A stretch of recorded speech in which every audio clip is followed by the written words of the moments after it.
नमस्कार, बहुत स्वागत है आपका अपने एमपी के इस खास बुलेटिन में। खबरों के साथ मैं हूं Renu. CM doctor Mohan Yadav cabinet के साथ अयोध्या के लिए रवाना हो गए। अयोध्या में वो पूरी कैबिनेट के साथ रामलला के दर्शन करेंगे और भोपाल से अयोध्या रवाना होने से पहले उन्होंने कहा कि आज का दिन हमारे लिए विशेष है। हम सबका सौभाग्य है कि 500 साल की प्रतीक्षा के बाद भगवान श्री राम की प्राण प्रतिष्ठा पूर्ण हुई और आज हमें श्री रामलला के दर्शन करने का अवसर मिल रहा है।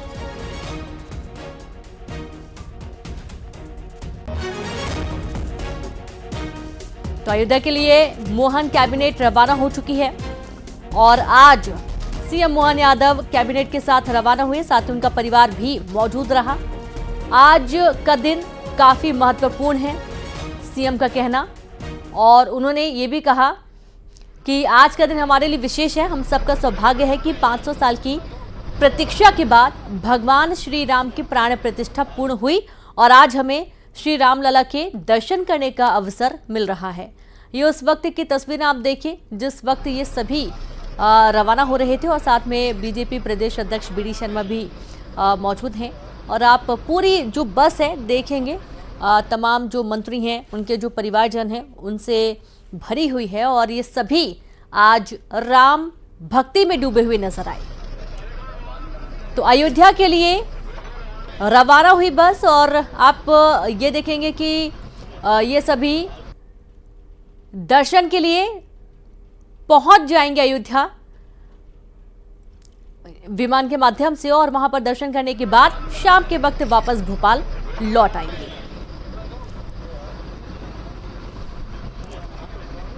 तो इसके पहले एक महत्वपूर्ण बैठक बुलाई गई थी कैबिनेट की, जिसमें अयोध्या में ही धर्मशाला खोले जाने को लेकर मंथन हुआ, प्रस्ताव लाया जाएगा और इस पर मुहर लगना जाहिर सी बात है ताकि वहां पर जो मध्य प्रदेश के श्रद्धालु पहुंचे दर्शन करने के लिए तो उन्हें किसी भी तरीके का कष्ट ना उठाना पड़े और बहुत ही आसानी से दर्शन करके वे वापस आ सके। मुझे इस बात की प्रसन्नता है कि 500 साल के संघर्ष के बाद पुनः भगवान श्री राम का जो 22 जनवरी को प्राण प्रतिष्ठा का कार्यक्रम हुआ, ऐसे में भगवान राम के जन्म स्थान पर जाकर के मध्य प्रदेश सरकार ने सबसे पहले हमने अपनी आज की कैबिनेट भगवान श्री राम को समर्पित की है। हम इस सभी मंत्रियों ने प्रसन्नता के साथ, संगठन के हमारे प्रदेश के अध्यक्ष बीडी शर्मा जी भी हमारे साथ मौजूद है, उनकी शुभकामना हमारे साथ है और ये सरकार भगवान राम के बताए मार्ग पर चलते हुए जन कल्याण के काम में लगातार करती रहेगी।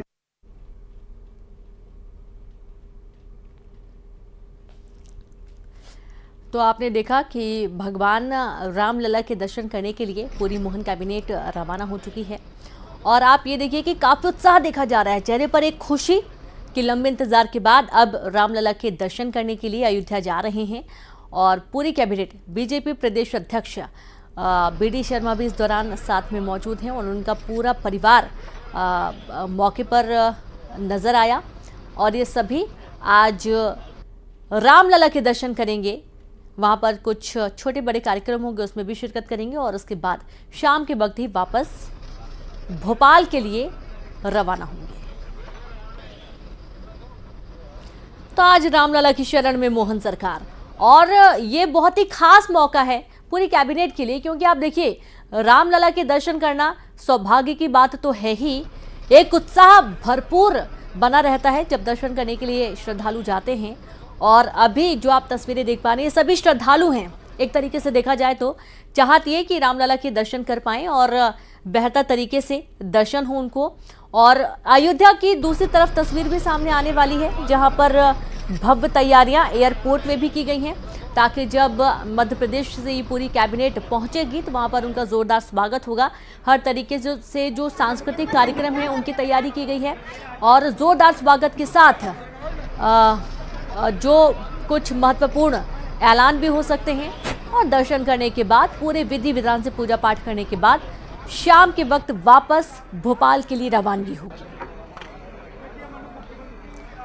तो ये दो अलग अलग तस्वीरें आप देखिए, एक्सक्लूसिव तस्वीरें हैं और आज का दिन आप देखिए कि बहुत ही खास इसलिए भी होने जा रहा है क्योंकि देश दुनिया से लोग रामलला के दर्शन करने के लिए आ रहे हैं और अयोध्या जाना अपने आप में एक सौभाग्य की बात है। राम भक्ति में पूरी मोहन सरकार, पूरी मोहन कैबिनेट इस वक्त डूबी हुई है। और इसका अंदाजा आप इस बात से लगा सकते हैं कि लगातार पूरे दिन का कार्यक्रम, अति व्यस्तता के बीच भी श्रद्धा भाव में कोई कमी नहीं और पूरी कैबिनेट अपने परिवारजनों के साथ जा रहे हैं रामलला के दर्शन करने के लिए।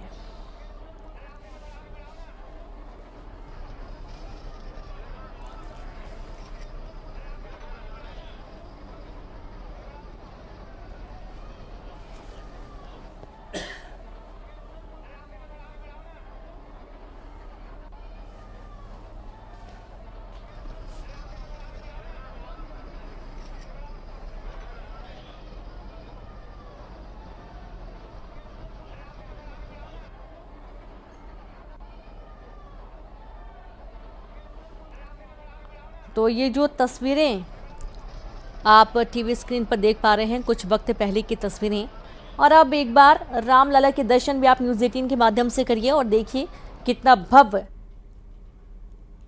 श्रृंगार पूरा किया गया है रामलला का। और आज अयोध्या एक बार फिर से जगमग होने जा रही है।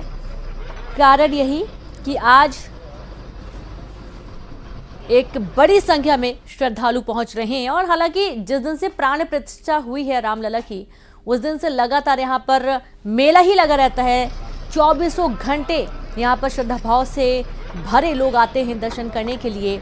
दूर दराज से लोग पहुंचते हैं और कई बार तो ईश्वर के प्रति आराधना इतनी, प्रेम भाव इतना कि दंडवत करते हुए भी पहुंच जाते हैं। रामलला की शरण में आज पूरी मोहन कैबिनेट पहुंचेगी, उस दौरान की भी आपको तस्वीरें दिखाएंगे। साथ ही जो तमाम मंत्री वो अपनी अपनी पत्नियों के साथ आज रामलला के दर्शन करने के लिए जा रहे हैं। संदेश बिल्कुल साफ है।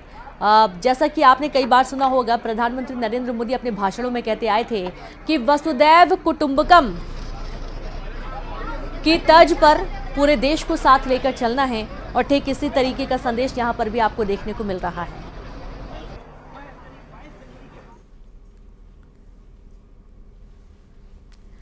तो वही ग्वालियर से खबर, जहां ग्वालियर में युवक ने महिलाओं पर बंदूक तान दी। कुत्ते की भौंकने पर युवक इतना भड़क गया कि उसने बंदूक दिखाकर महिलाओं के साथ बदसलूकी की। टेकनपुर के चुरली गांव का वीडियो वायरल हुआ है।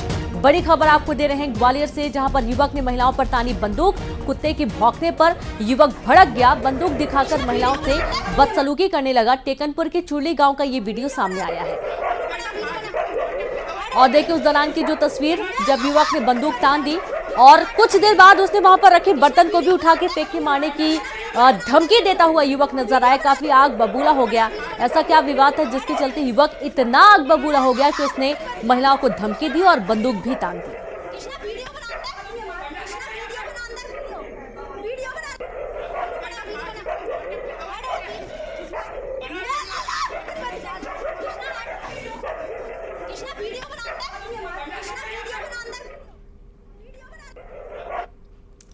तो वही बैतूल में पुलिस वाले की गुंडागर्दी का मामला सामने आया। 3 युवकों की रस्सी से बांधकर पिटाई की गई। वीडियो में तीनों युवक रोते और गिड़गिड़ाते नजर आए। मोबाइल चोरी करने के शक में पकड़े गए थे तीनों युवक।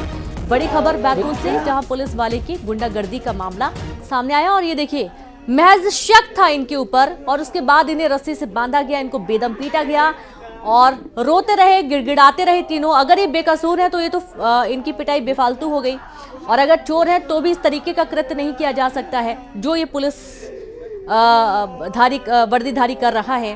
हालांकि इस वीडियो के सामने आने के बाद जरूर कुछ एक्शन की बात, लेकिन देखना यह है कि क्या कुछ एक्शन इस पर लिया जा सकता है। तो वहीं बैतूल के सराफा दुकान में दिन दहाड़े चोरी की वारदात हुई। दुकानदार को झांसा देकर वारदात को अंजाम दिया गया। सोने की 20 अंगूठियों से भरा पाउच लेकर चोर फरार हो गया। एक चोर खरीदी का बहाना बनाकर आया और दूसरे चोर ने ध्यान भटकाकर काम कर लिया, चोरी की वारदात को अंजाम दे दिया। सीसीटीवी में कैद हुई ये पूरी घटना। तो वहीं काले रंग की बाइक पर आए थे दोनों चोर। पुलिस आरोपियों की तलाश में जुटी हुई है। तो देखिए, चोरी का जो वीडियो है वो साफ तौर पर देखा जा सकता है। कितना निस्विकार होकर, निसोच होकर, बिना किसी भय के, डर के आराम से अंगूठियों का पाउच निकालता है चोर और लेकर यहां से फरार हो जाता है।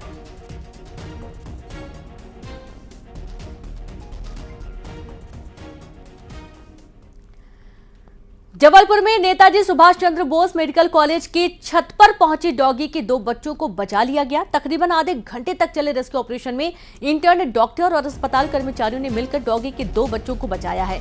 बताया जा रहा है कि बंदरों ने इन बच्चों को अस्पताल की छत पर पहुंचा दिया था और जब उनका सफल रेस्क्यू किया गया है।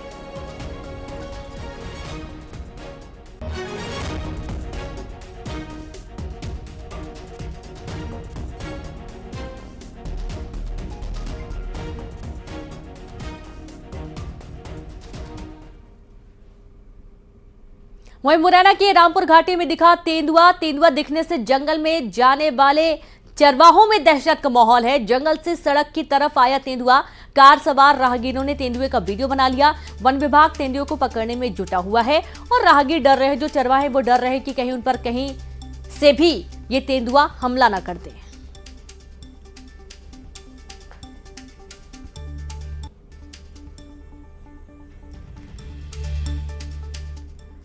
वहीं श्योपुर में ट्रांसपोर्टर के गोदाम में आग लग गई। 2 लोडिंग वाहन समेत लाखों का सामान जलकर खाक हुआ। आग बुझाने में जुटी दमकल की गाड़ी और शहर के ट्रांसपोर्टर नगर का पूरा मामला है।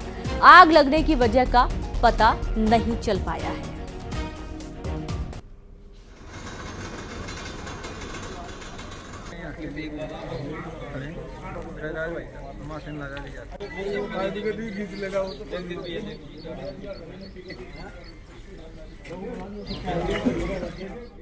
श्योपुर में ट्रांसपोर्टर के गोदाम में लगी आग। 2 लोडिंग वाहन समेत लाखों का सामान जलकर खाक हुआ। आग बुझाने में जुटी दमकल की गाड़ी। शहर के ट्रांसपोर्टर नगर का पूरा मामला है। आग लगने की वजह का पता नहीं चल पाया है। तो खबर खरगोन के जामघाट में भूस्खलन होने से मंडलेश्वर महू मार्ग पर बंद हो गया और पहाड़ से बड़ी चट्टानें गिरने के चलते सड़क बंद हो गई। आपको बता दें कि जामघाट रोड पर रोजाना हजारों गाड़ियां निकलती हैं और उस दौरान की कुछ तस्वीरें आपको दिखा रहे हैं जब लोगों को काफी दिक्कतों का सामना भी करना पड़ा। रास्ता बहुत सकरा है और यहाँ पर एक लंबी सी लाइन आप देख पाएंगे। जाम की स्थिति थोड़ी पैदा हो गई थी क्योंकि रास्ता बंद हो चुका था।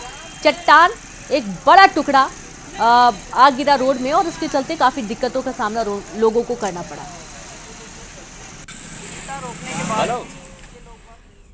तो वहीं छतरपुर में पलटी ट्रैक्टर ट्रॉली। अनियंत्रित होकर सड़क किनारे पलटी ट्रैक्टर ट्रॉली। ट्रैक्टर चालक की मौके पर मौत हो गई। चंदला से बंसिया जाते समय दुर्घटना हुई है। चंदला थाना क्षेत्र का ये पूरा मामला है।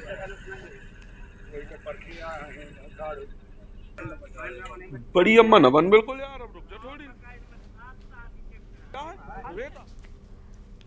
खरगोन में जायसवाल समाज ने बैठक की। बैठक में सुनाया अजीबोगरीब फरमान। मलगांव में 2 युवकों के बीच हुए विवाद पर फरमान सुनाया गया। समाज के 8 परिवार को किया बहिष्कृत। बात करने पर 5100 रुपए का जुर्माना भी लगाया गया। 17 मार्च को मलगांव में निकालेगा अछूत आंदोलन। और जुल्म की टक्कर में संघर्ष हमारा नारा है। और जुल्म की टक्कर। और चलिए अगली कुछ और अहम खबरों का हम जिक्र करेंगे। बात करेंगे छतरपुर के अलग अलग हिस्सों से बेमौसम बारिश और भयंकर ओलावृष्टि की अलग अलग तस्वीरें सामने आ रही हैं। देखिए, बारिश की वजह से कई इलाकों में फसलें ओलावृष्टि की वजह से चौपट हो गई, तो शादी समारोह और अन्य मांगलिक आयोजनों में भी बारिश और ओलावृष्टि ने खलल डाल दिया।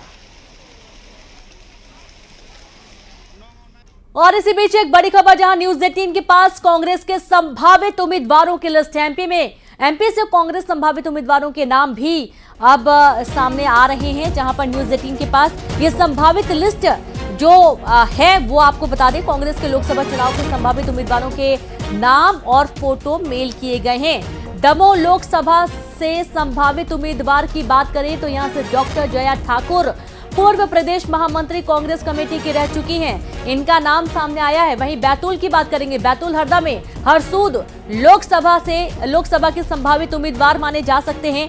रामू टेकाम भी इसमें नाम शामिल है, जो पूर्व लोकसभा चुनाव प्रत्याशी रह चुके हैं, यानी कि पिछले प्रत्याशी पर ही इन्होंने भरोसा जताया है। सागर लोकसभा सीट की बात करें तो संभावित उम्मीदवार यहां से भूपेंद्र सिंह हो सकते हैं। ये जो लिस्ट आपको बताई जा रही है, जो नाम आपको बताए जा रहे हैं, न्यूज 18 के हाथ एक लिस्ट लगी है जो कि संभावित उम्मीदवारों के नाम तय करती हुई नजर आ रही है। और जब कांग्रेस की लिस्ट जारी होगी तो उससे ये साफ हो जाएगा, जो कि आपको टीवी स्क्रीन पर दिखाया जा रहा है। छिंदवाड़ा लोकसभा सीट की बात करेंगे तो यहां से नकुलनाथ, कमलनाथ के बेटे नकुलनाथ का नाम सामने आ रहा है। कि नकुल नाथ लोकसभा में चुनावी मैदान में ताल ठोकेंगे। वहीं तीसरी तरफ सीधी लोकसभा सीट की बात करें तो यहां से कमलेश्वर पटेल का नाम लिया जा रहा है। तो ये प्रमुख कुछ नाम आपको बताए जा रहे हैं जो कि संभावित उम्मीदवार लोकसभा इलेक्शन के दौरान कांग्रेस की तरफ से सामने आ सकते हैं। और जैसा कि आपको मालूम है कि महत्वपूर्ण बैठक है और उस बैठक के बाद यह तय हुआ है। और सीधे रुक करेंगे, संवाददाता शैलेंद्र जुड़ गए हैं। शैलेंद्र, संभावित एक लिस्ट न्यूज 18 के पास है जो कि हम कुछ नाम बताए भी हैं, कुछ प्रमुख जो सीटें हैं जैसा कि छिंदवाड़ा की बात कर लें, विदिशा की बात कर लें, कुछ संभावित नामों की चर्चा लगातार जोरों शोरों से बनी हुई है। एक बार विस्तार से जानकारी दें शैलेंद्र। देखिए, बिल्कुल कांग्रेस भी अब जिस तरह बीजेपी ने सूची अपनी जारी करके चौकाया, आचार संहिता लगने के पहले ही, चुनाव की तारीखों के ऐलान के पहले ही जिस तरह बीजेपी की सूची आई, उसी तरह कांग्रेस की भी रणनीति है कि जल्दी से जल्दी प्रत्याशियों के नाम का ऐलान करे। और इसीलिए जो प्रदेश कांग्रेस है उसने अपनी स्क्रीनिंग कमेटी की बैठक के बाद सभी प्रमुख प्रत्याशियों के, संभावित जो प्रत्याशी के 2 से 3 नाम के पैनल बनाए थे और उस पैनल को लेकर चर्चा हो चुकी है। अगर हम बताएं तो जैसे कि दमोह लोकसभा से डॉक्टर जया ठाकुर का नाम सबसे आगे है कांग्रेस की लिस्ट में। वैसे ही सागर से भूपेंद्र सिंह है, उसी तरह छिंदवाड़ा से नकुल नाथ ही वापस टिकट, एकमात्र मध्य प्रदेश में 29 में से एकमात्र छिंदवाड़ा सीट थी जो कांग्रेस ने पिछले चुनाव में जीती थी, तो वहां नकुल नाथ सांसद है और कमलनाथ के बेटे, उन्हें वापस से एक बार फिर से मौका दिया जाना तय है। इसके अलावा अगर नरसिंहपुर की बात की जाए तो पूर्व विधायक जो संजय शर्मा चुनाव हार गए थे, उन्हें मौका मिलता हुआ दिखता है। यहाँ पर शहडोल से फुंदेलाल मरको, मंडला से नारायण सिंह पट्टा का नाम है। इसी तरह अगर बालाघाट की बात की जाए तो विधायक हिना कांवरे सबसे मजबूत चेहरा है और सिंगल इनका नाम का पैनल है।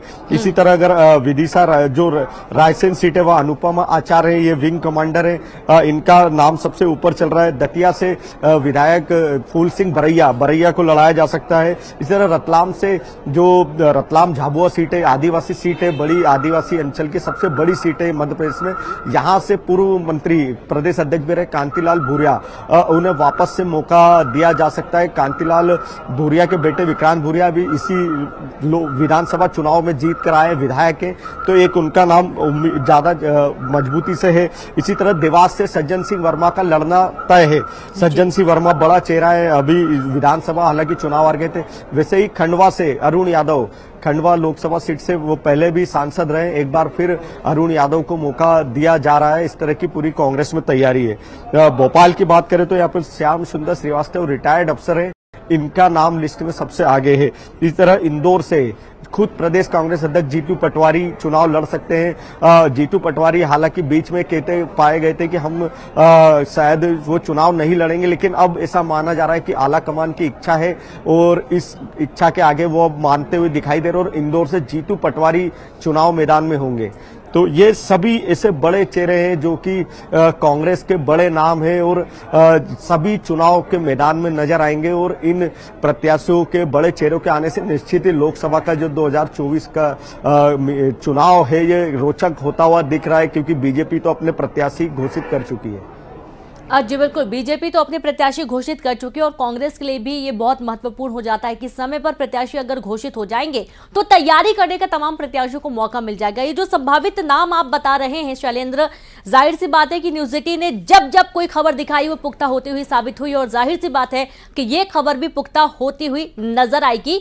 लेकिन हम कुछ प्रमुख सीटों का भी जिक्र करेंगे, जैसे नकुल नाथ की बात करें कि छिंदवाड़ा से वो चुनावी मैदान में होंगे, भोपाल की जैसे आपने जिक्र किया, तो ये किस आधार पर ये चयन हो सकता है या चयन किया गया होगा?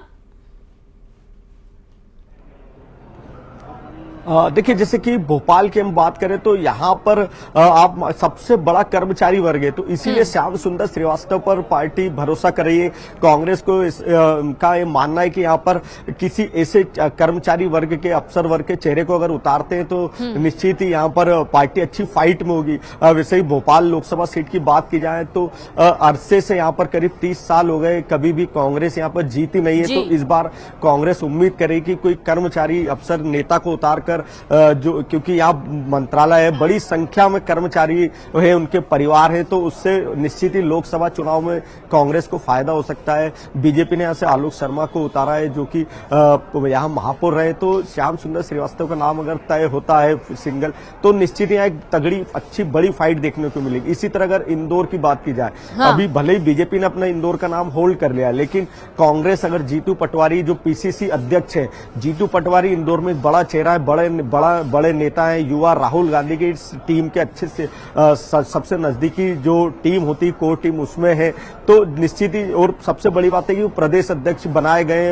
युवा चेहरा है, तो इंदौर में अगर पटवारी चुनाव लड़ते हैं तो एक तगड़ी फाइट होगी। जीतू पटवारी का अपने एक समाज में भी अच्छा होल्ड है, ओबीसी के बड़े नेता हैं, तो ये एक बड़ी फाइट यहाँ पर होती हुई दिखाई देगी। अभी बीजेपी का चेहरा जरूर सामने आना बाकी है, लेकिन बीजेपी का माना जा रहा है कि कोई महिला उम्मीदवार मैदान में हो सकती है, तो निश्चित ही पटवारी और संभावित प्रत्याशी के बीच इंदौर में एक बड़ी फाइट होगी।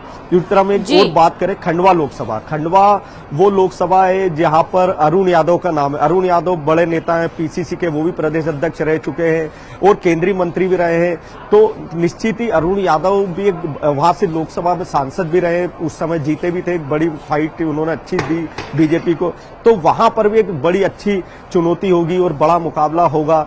तो यहाँ पर क्योंकि वहां से खंडवा से ज्ञानेश्वर पाटिल बीजेपी के प्रत्याशी है, तो दोनों ही बड़े चेहरे होंगे आमने सामने और एक अच्छी फाइट वहां भी देखने को मिलेगी। इसी तरह अगर रतलाम झाबुआ, कांतिलाल भूरिया, अगर आदिवासी क्षेत्र और सबसे बड़ा आदिवासी बाहुल की सीट झाबुआ मानी जाती है, सबसे एक समय पिछड़ा इलाका माना जाता था झाबुआ, लेकिन सबसे ज्यादा आदिवासी उसी बेल्ट में है, तो निश्चित ही वहां पर कांतिलाल भूरिया को अगर पार्टी चुनाव मैदान में उतारती है कांग्रेस, तो एक तगड़ा मुकाबला होगा, क्योंकि रतलाम झाबुआ सीट एक ऐसी सीट है जहां पर न केवल आदिवासी वर्ग है, बल्कि रतलाम जुड़ा होने के कारण उस लोकसभा में व्यापारी शहरी वर्ग भी काफी ज्यादा है, तो यहाँ पर एक अच्छा मुकाबला इसलिए हो सकता है। बीजेपी ने भी यहाँ पर परिवारवाद की गाइडलाइन को दरकिनार करके जो वन मंत्री है वहां से नागर सिंह चौहान, जो अभी मोहन यादव कैबिनेट में है, जो उनकी पत्नी को यहाँ पर अनीता चौहान को मुकाबले में उतारा है, तो निश्चित ही यहाँ पर अनीता चौहान और कांतिलाल भूरिया अगर आमने सामने होंगे तो एक तगड़ी फाइट देखने को मिलेगी।